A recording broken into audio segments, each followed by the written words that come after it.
Hello everyone. We appreciate you returning to our channel with this new video. Here we provide all of Abraham's wonderful teachings so that you can feel yourself and get better simply by controlling your thoughts. Let's get started. What's the easiest way to start positive momentum? Appreciation seems good if you've got some momentum already going. But what if nothing in your life is worth appreciating? What if you hate your job, your lover left and took both cats?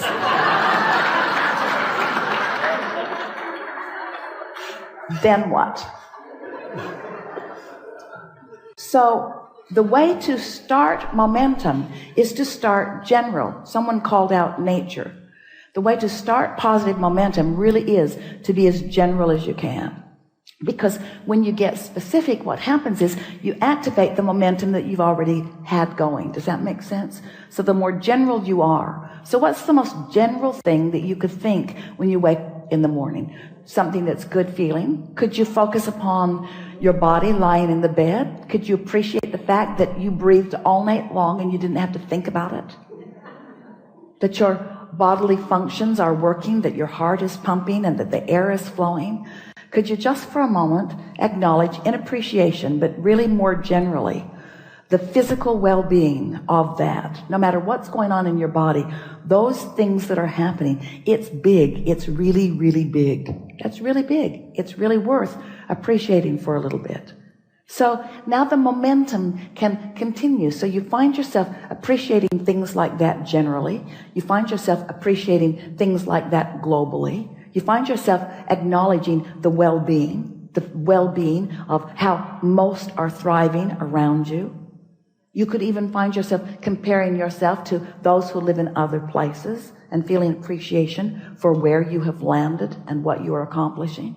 Then you can move in to your appreciation for trading stocks and the facilities for it that make it possible, and the intuitiveness that you find, and how fun it is to use the power of your mind, and how great it is to get to do the math, and how nice it is that there is a mathematical science that you understand, and how nice it is that the market is broad enough that there is no long-term risk. And that knowing what you know and being able to apply your thoughts in the way that you do, that you can actually calculate with some accuracy what's coming back to you. And as you acknowledge the feeling of elation, as you've applied these principles, these laws of the universe, where you have deliberately brought yourself into vibrational alignment with something, brought yourself vibrationally up to speed with it, found thoughts and then practiced those thoughts and spoke them regularly. I'm really good at this and things go really well for me. And the clients that I work with and the others that I trade with, the others that I get to play with, this is really a remarkable thing that's going on. And you feel the momentum of that going. The reason that that momentum keeps going well for you is because that is the vibrational momentum that you've got going. But you can get that momentum going on every subject in the world. Anything that matters to you, you have the ability to allow, not get that momentum going, to allow the momentum that you already got going to sweep you into its momentum. This is the thing. Am I in the mode of receiving? Am I practicing the art of allowing? Am I practicing the art of allowing the momentum that has already been established by the desires that I've been offering? Am I allowing the momentum that has already been established by the desires that I've set into motion and continued by the non-physical energy that is giving its undivided attention to it? Am I now allowing myself to receive the benefit of that momentum, that incredible momentum? Do you understand the leverage in allowing yourself to be swept up into that momentum? And all it means is you got to choose that high-flying disc and keep choosing it until you have success at it. If you choose it and then you get lazy before breakfast, then not much has been accomplished. But if you choose it and are able to maintain it a little while, now results are going to come to you that are going to keep the momentum going. We promise you. You cannot have an idea that thrills you and then that pays off without understanding what momentum is.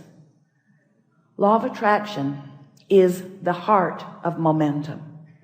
But when you choose this and then you choose its opposite and then you choose this and then you choose its opposite, you don't allow the momentum to get going. You see how it works? But when you choose it and don't resist it, and choose it and don't resist it, and choose it and don't resist it, and choose it and don't resist it, and choose it and don't resist it, this is the energy that creates worlds.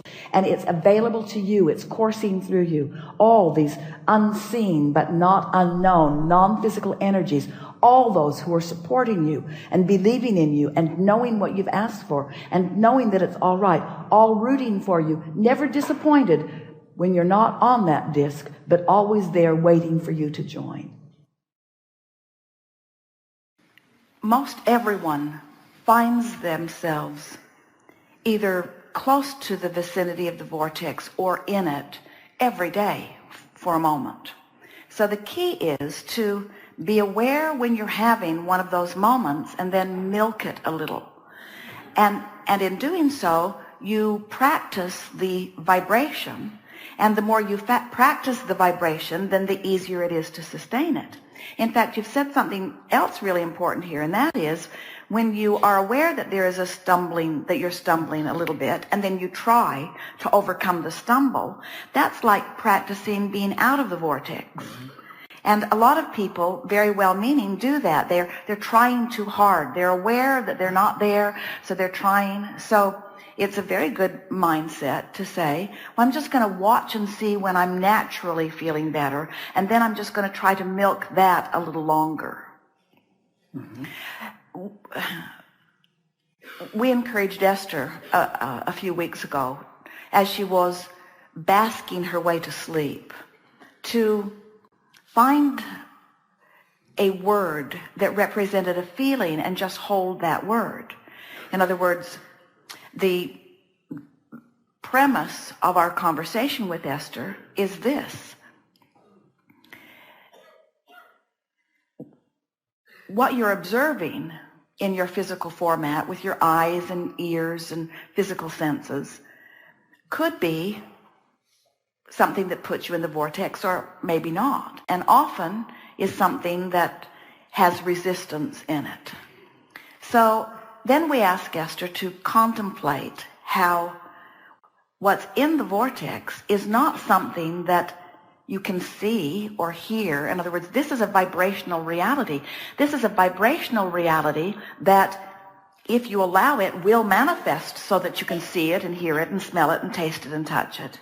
But when it is in its vibrational state, if you are to participate in it, you have to participate in it as the vibrational being that you are. In other words, you have to feel it, because you can't see it and hear it and smell it and taste it and touch it until it manifests. Are you following? Yes. So this vortex of creation is a vibrational state of being, which is to say it's an emotional state of being. So we ask Esther to try to feel her way in. Don't try so hard to think your way in. Try to feel your way in. So she fixated on the words ease and flow, because she wanted to be in the vortex because she was overwhelmed. And the more she tried to get into the vortex from her place of overwhelmment, she couldn't make the jump. She was struggling to get into the vortex, but what she was doing in her struggle was practicing the out of the vortex vibration. So we said, just let it all go and reach for a word, because on the other side of overwhelmment is ease. On the other side of overwhelmment, which is things not unfolding easily, is flow. So take the other side of it, the emotional word, and focus upon the emotional word, and see if you can't feel your way into the vortex. So Esther just thought about ease and flow. She just let those words flood across her mind, ease and flow. And as she did it, she felt the tension just lift off of her. And then we said, try to stay there. But the words ease and flow, while they were nice words, they weren't very interesting for very long. So then we said, just go through the alphabet, and with every letter choose a feeling, an inside the vortex feeling. So A was easy, appreciate, and B was bask or balance, and C was clarity or calm or cool. D was delicious. Deliberate sort of threw her out a little. Delicious, I feel. Then she started using the words I feel desire. I feel deserving. I feel eager. I feel ease. I feel fun. I feel full. I feel frisky. I feel good. I feel happy. I feel inspired. I feel joyful. I feel kind. We hope you enjoyed the last 15 minutes with us. We'd love to hear your thoughts, as well as your valuable feedback, in the comments section below. Just do it, because we truly appreciate it. And don't forget to subscribe and turn on the bell so you won't miss our next video. Thank you very much.